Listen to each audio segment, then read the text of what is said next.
Hello and welcome back to Rule the Game.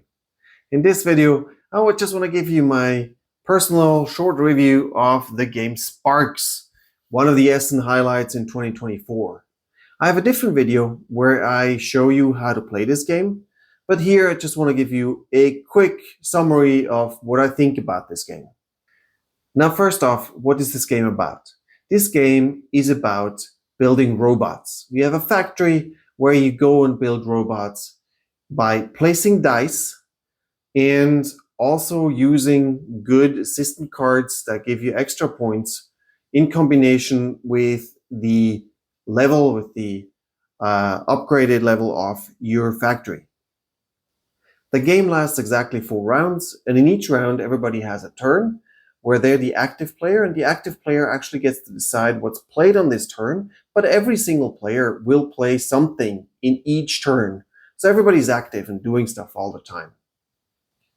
Now this game is clearly for more advanced players. You're going to struggle to explain this to somebody who's used to a game that has just maybe 1 or 2 rules or 1 or 2 mechanisms. This definitely is more complicated because there are going to be chain reactions that you can start that you also have to look for and really plan ahead. So it's rather a game for advanced players. It can also be for experts. Be aware of the fact that while it says it lasts 45 minutes, this game, when you play the first time, it's going to take way longer. So it took us about 90 minutes for a 2-player game the very first time we played, and it took us about 2 hours for the first time we played it with 4 players, who we first had to instruct and show them how it works. So the 45 minutes, I can see how that works when everybody really plays at the same time, but usually you'll notice that it takes a little longer in the beginning because in the very first game, you're actually going to probably go through each action with every single player instead of letting them play simultaneously. Now, having said that, I think for me personally, that is one of the highlights of this game is, of course, that everybody gets to play at the same time. Everybody can do stuff. You never have to wait for anybody else. You might have, because some others might have more chain reactions than you do, but so be it. You still get to do something while it's the other player's turn. And that's really nice. I also really like the puzzly part of this game. I do like setting up all these chain actions and keep playing all the time. I really think that's well done. It's a rather well balanced game also. And the game also gives you lots of options for decisions. You never quite know what you're going to do. You get a bunch of dice. You have to decide what to do with the dice, but you also have sparks that can trigger some actions. You have some cogs where you can buy some activities. And so, you build this all together, and that's how all these chain reactions then actually happen. What I'm missing in this game is a little bit of the wow factor when you pick up cards.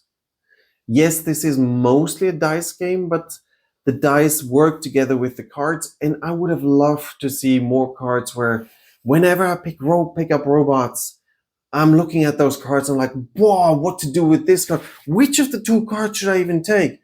You do have the question which of the 2 cards you have to take, but they're all rather Some were slightly better than the others, but besides the fact that they have different colors and maybe slightly different options and requirements to buy them, it's nothing that really gets you very excited.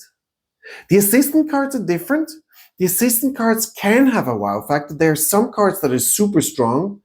Some cards are also just like, and most of the cards are, but some of them are a little stronger and really have that wow factor. But the problem is that you almost never pick up any of these assistant cards. You start with 6, you might pick up 2 during the game, but that's probably as far as it goes. So overall, I think this is a great game. This really was designed well. It all somehow fits together. It all works together. But I'm not quite sure if this is a game that we're going to play much longer after we've now played it a few times. Because again, I prefer to have some games with where there's more wow factor to it.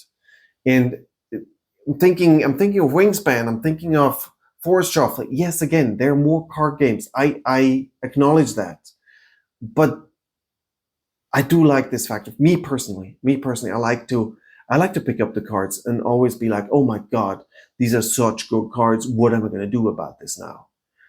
Well, in this case, yeah, it's good. It's a very good game. Don't get me wrong.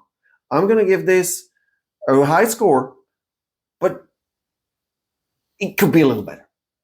Anyway, tell me what do you think down in the comment section. I'd love to hear from you. And if you haven't played it yet, if you want to see how it's played, please check out my link to the other video where I show you how to play the game.